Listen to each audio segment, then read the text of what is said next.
Não encontrei ninguém que tenha a beleza dela. Sou do morro, sou favela, mas meu coração se apaixonou por essa Cinderela. Ela é da zona sul, loirinha de olho azul, e o impasse é upa.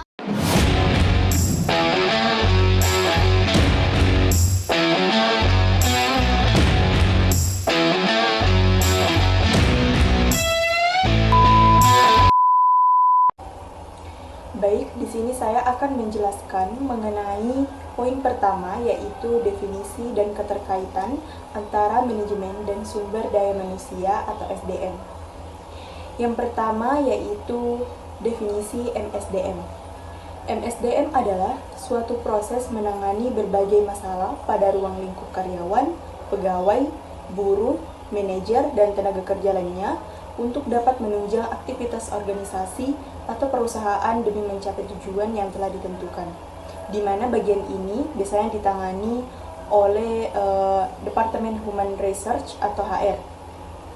Adapun definisi MSDM menurut para ahli, yang pertama yaitu menurut Melayu SP Hasibuan adalah ilmu dan seni mengatur hubungan dan peranan tenaga kerja agar efektif dan efisien yang membantu terwujudnya tujuan perusahaan, karyawan, dan masyarakat.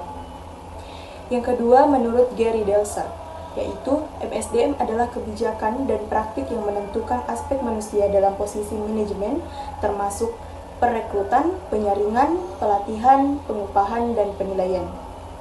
Dan yang ketiga, menurut Henry Simamora, yaitu MSDM adalah pendayagunaan, pengembangan, penilaian, pemberian balas jasa, dan pengelolaan individu, anggota kelompok kerja atau organisasi.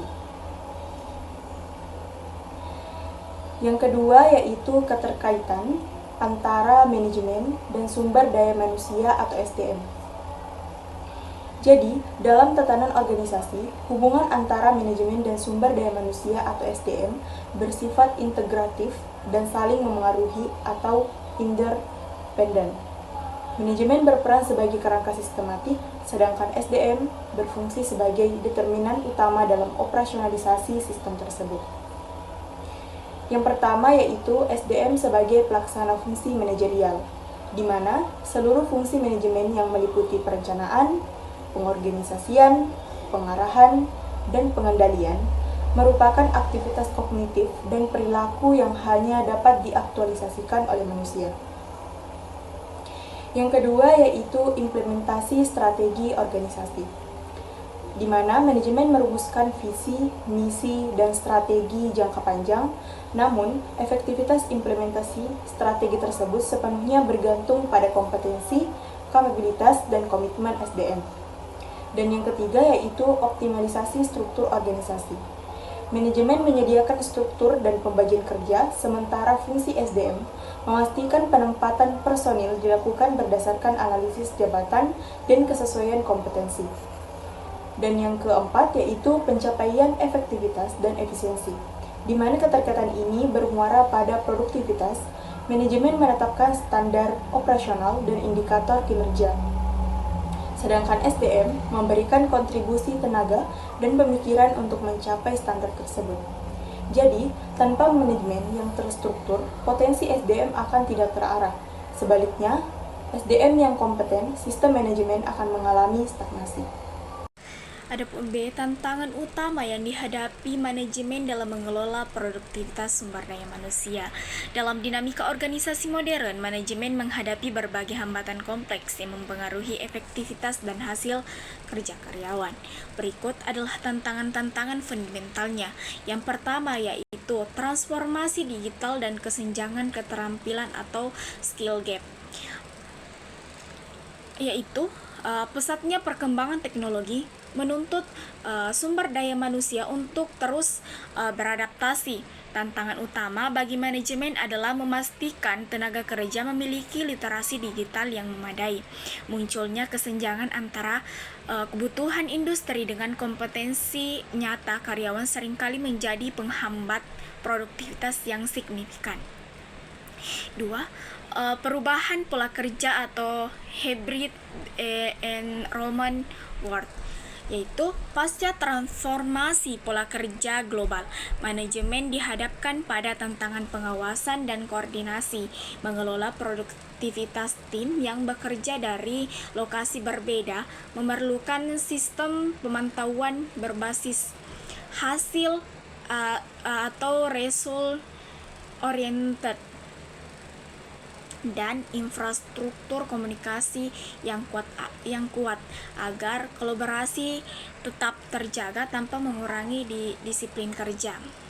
3 yaitu kesenjangan mental dan burnout, di mana tuntutan produktivitas yang tinggi seringkali berisiko memicu stres kerja atau kelelahan mental atau burnout.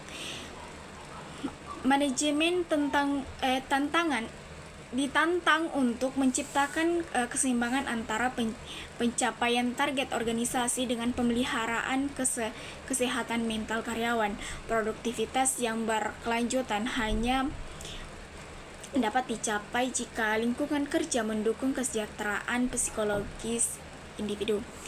4 yaitu retensi talenta dan loyalitas karyawan, di mana di tengah persaingan pasar tenaga kerja yang kompetitif, mempertahankan karyawan berprestasi atau top talenta menjadi kesulitan tersendiri. Manajemen harus mampu merancang sistem kompensasi, jalur karir yang jelas, dan budaya organisasi yang inklusif agar karyawan merasa dihargai dan tetap berkomitmen memberikan kontribusi maksimal bagi perusahaan. Baik, materi selanjutnya yaitu strategi manajemen yang efektif dalam meningkatkan motivasi dan loyalitas karyawan. Yang pertama yaitu pengembangan jalur karir yang jelas. Salah satu pendorong loyalitas terbesar adalah adanya kepastian masa depan. Manajemen harus menyediakan peta karir yang transparan bagi setiap posisi. Dengan adanya program pelatihan dan kesempatan promosi yang adil, karyawan akan merasa bahwa perusahaan berinvestasi pada masa depan mereka, yang secara otomatis meningkatkan motivasi untuk berpresentasi. Yang kedua yaitu sistem penghargaan dan pengakuan. Apresiasi tidak selalu berupa uang. Pengakuan publik atas pencapaian karyawan, pemberian penghargaan seperti ucapan terima kasih yang tulus dari atasan dapat meningkatkan rasa percaya diri karyawan. Jika karyawan merasa dihargai, mereka cenderung memiliki keterikatan emosional yang adil yang lebih kuat terhadap organisasi. Yang ketiga yaitu penciptaan lingkungan kerja yang inklusif dan kolaboratif. Budaya organisasi yang sehat adalah fondasi loyalitas. Strategi manajemen yang efektif melibatkan komunikasi dua arah di mana suara karyawan didengar, dengan meminimalkan birokrasi yang kaku dan membangun atmosfer kerja yang suportif. Karyawan akan merasa menjadi bagian penting dari keluarga besar organisasi, bukan sekedar ragi roda penggerak mesin. Yang keempat yaitu keseimbangan kerja. Manajemen modern harus menyadari bahwa karyawan yang bahagia di luar kantor akan lebih produktif di dalam kantor. Strategi seperti jam kerja fleksibel, kebijakan bekerja dari mana saja, atau penyediaan cuti yang memadai membantu mengurangi tingkat stres karyawan.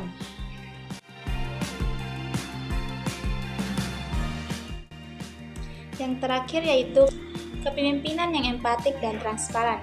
Pemimpin yang mampu menunjukkan empati dan transparansi dalam pengambilan keputusan akan membangun kepercayaan atau trust. Ketika manajemen jujur mengenai kondisi perusahaan yang memberikan dukungan nyata saat karyawan menghadapi kesulitan, loyalitas akan tumbuh secara organik sebagai bentuk timbal balik atas kepercayaan tersebut. Itulah tadi beberapa strategi manajemen yang efektif dalam meningkatkan motivasi dan loyalitas karyawan. Pengaruh gaya kepemimpinan terhadap keberhasilan implementasi manajemen. Memahami bagaimana pendekatan kepemimpinan yang berbeda membentuk efektivitas pengelolaan sumber daya manusia dalam organisasi. Mengapa kepemimpinan krusial dalam SDM?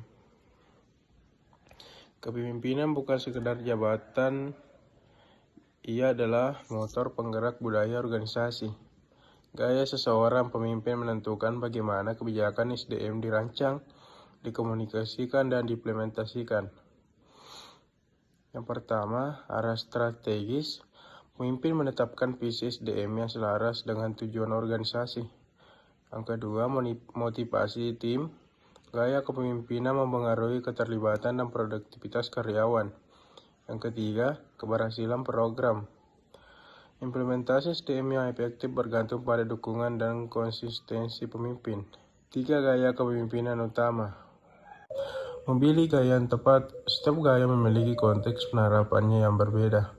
Transformasional ideal untuk organisasi yang berinovasi. Memilih gaya yang tepat. Setiap gaya memiliki konteks penerapan yang berbeda. Transformasional ideal untuk organisasi yang berinovasi. Transaksional cocok untuk lingkungan yang berorientasi target. Less aspire bekerja optimal pada tim yang sudah matang dan berpengalaman. Gaya transformasional dan dampaknya pada SDM. Mengapa transformasional efektif? Pemimpin transformasional menginspirasi karyawan melampaui kepentingan pribadi demi tujuan organisasi. Mereka menciptakan lingkungan yang mendorong inovasi dan komitmen tinggi. Labana, are you ready?